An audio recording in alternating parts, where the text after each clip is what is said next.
The dawn of another glorious day in God's own country, Kerala. The National Geographic Traveller describes the state as one of the 50 greatest destinations in the world. The name Kerala means land of coconuts, and the palms shade nearly the entire state from the tropical sun. A green shawl spread out in the gleaming sunshine, Kerala is the paradise of travellers, still unmarred by the onrush of modernity.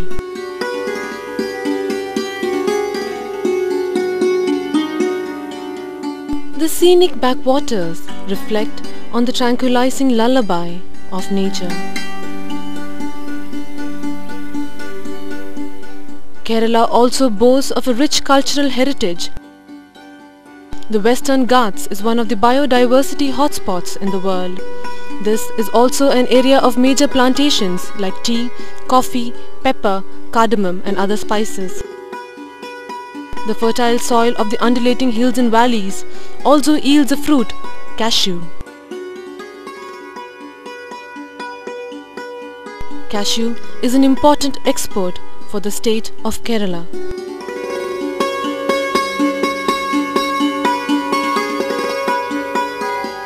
There is another side to this beautiful picture, a darker, more sinister one.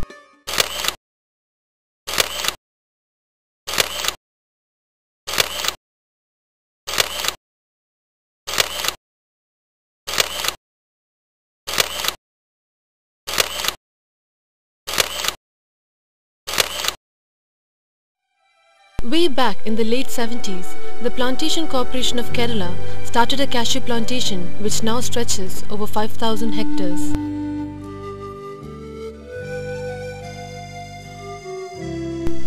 The Plantation Corporation of Kerala has been undertaking the aerial spraying of the pesticide endosulfan for over 20 years now.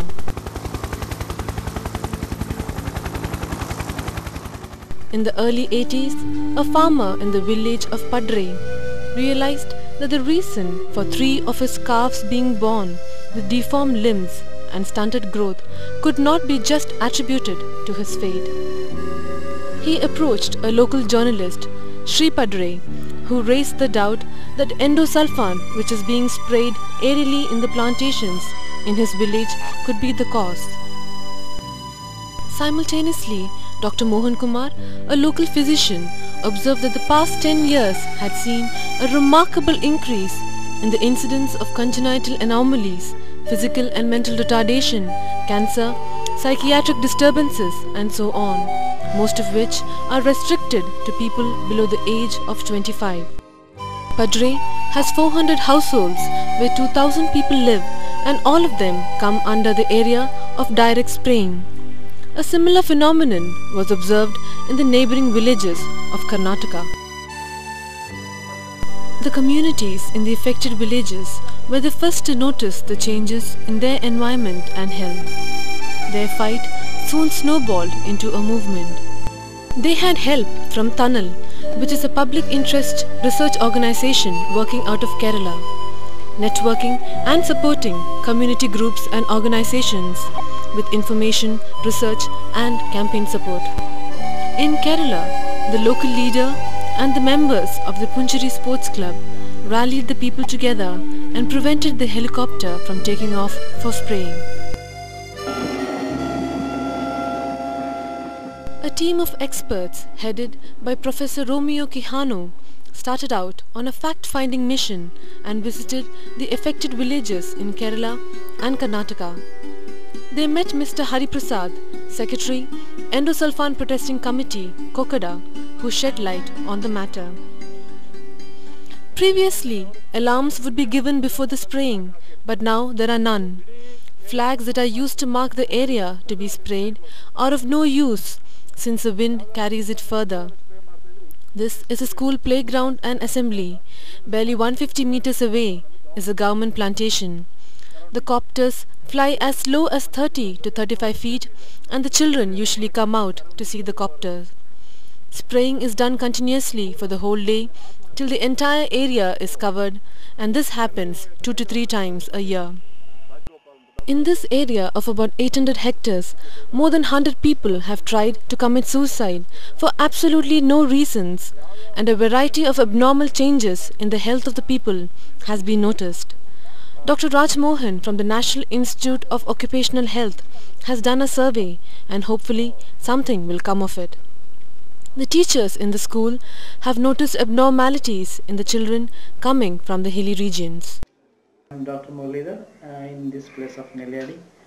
We have a nursing home here since 4 years. Immediately following this spraying, the animals would come back shivering and lose their appetite. Some would even die the same day of bleeding. People have complained about skin rashes following the episodes of spraying. We happen to come across a few rare cases of medical termination of pregnancies and other congenital anomalies. We heard about similar happenings in Kerala and so got in touch with Sri Padre, who told us about the ongoing protest against endosulfan in Kerala. This is Narayana Bhatt. He is 47 years old. His father died of abdominal cancer 6 years ago. His mother died of uterine cancer. His sister is suffering from epilepsy for the past 17 years. His nephew Vishnu Kulkarni, aged 18, is epileptic and has gynecomastia. Another nephew, Vishnu Bhatt, is also epileptic. Both boys are mentally challenged. Narayana Bhatt's house is on the edge of the plantation. Kitana is Sheena Shetty's son. He is 21 and has cerebral palsy. He needs help with everything. His elder sister became epileptic at the age of 15 when endosulfan spraying started in the area and died 6 years later. His younger brother is also mentally challenged. Kumaran Master is a non-smoker and a strict disciplinarian. He has liver cancer with severe ascites. He has no history of alcoholism, exposure to hepatitis B virus or any other well-known risk factors for hepatic carcinoma. As he lives amidst the plantation, he could not avoid being showered by the pesticide. Udaya was conceived during the spray of the pesticide. He is 10 years old and suffers from cerebral palsy.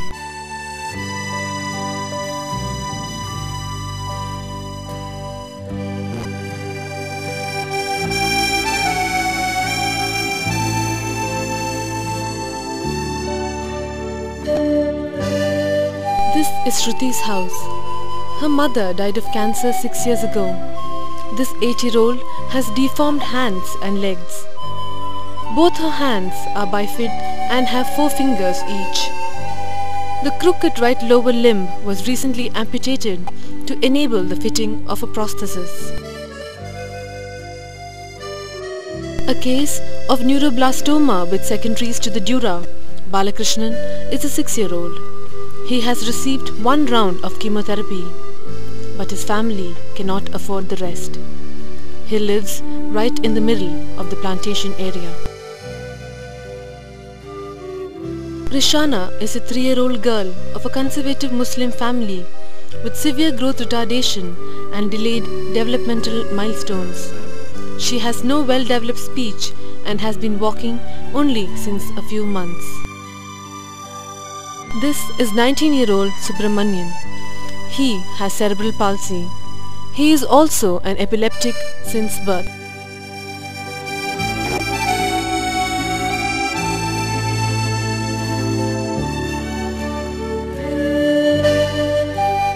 Similar cases we're seeing in the neighboring villages of Karnataka.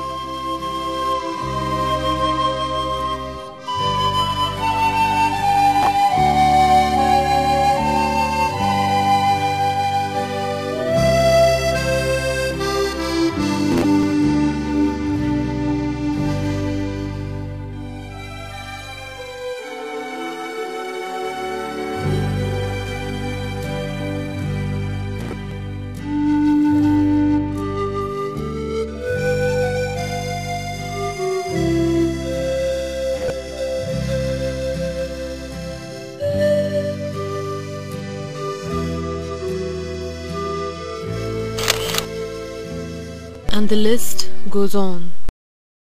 One thing that strikes a chord first is that most of the houses are located amidst the plantation, giving them no chance of avoiding being sprayed all over. Another important factor is that the villagers depend on the water from the surangas for their basic needs.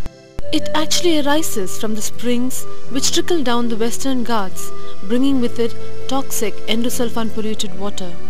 Immediately following the pesticide spraying, all the fishes and the frogs die and the water becomes cloudy.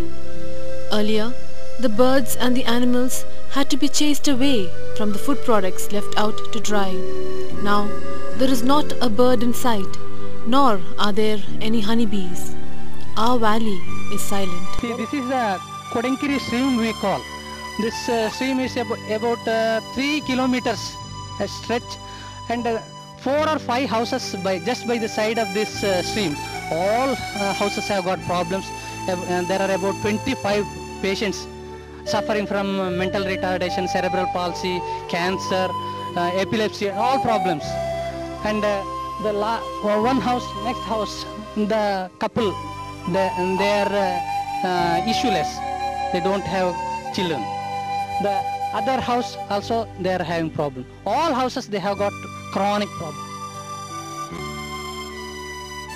Most of the streams drain into the Chandragiri river, which is the source of water for a lot of villages, thus taking endosulfan-rich water far and wide. Dr. Romeo Quijano summarized the findings of his team. Well, I think it's very clear to me that the diseases that you're seeing here are caused by exposure to endosulfan. First, the exposure is quite clear, especially with the aerial spraying, and it's very visible to the people. They smell it, and you have had physical evidence actually by laboratory analysis by a reputable organization, and this clearly shows that the exposure is extensive, and it cannot be denied that people have been exposed extensively to this chemical endosulfan. The other thing is that there's no other pesticide that could reasonably explain what you could see here, because there are no other pesticides that could possibly cause the illnesses that you are seeing. On top of that, I was keenly trying to look out for other possible causes that might cause this high level of incidence of neurologic diseases and other diseases. But here it's very clear, you don't have such kind of variables. And the sulfan is known to cause neurologic diseases. I mean, if you look into the mechanism of toxicity of endosulfan, it actually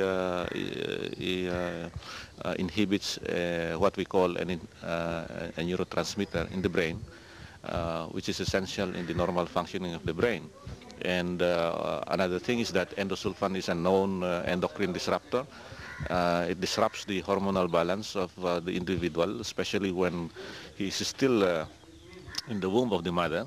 And many of the instances of the cases that you have described here fit that kind of a description as a result of this kind of endocrine disrupting effect. And you can see that with the mental retardation in the children, and also the abnormal growth of these children.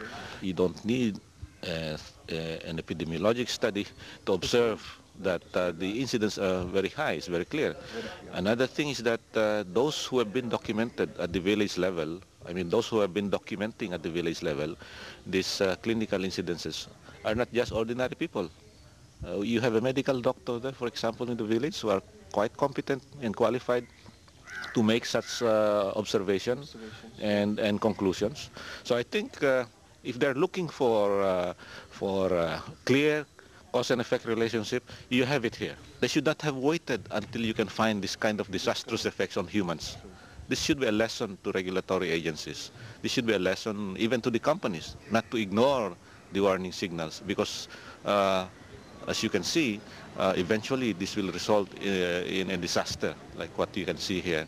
I think this is a disaster, and something should be done about this, not only in India but globally. India should use this issue to push forward through a new treaty which we call Persistent Organic Pollutants Treaty, to push for a worldwide ban of endosulfan and to list endosulfan in the initial list of persistent organic pollutants covered by the Stockholm Convention, we call it, the POPs Treaty, so that actions will be taken by all countries in the world to eliminate this very toxic pesticide from the face of the earth. The debate on the ban of this deadly pesticide continues. Meanwhile, more and more lives are being lost every day.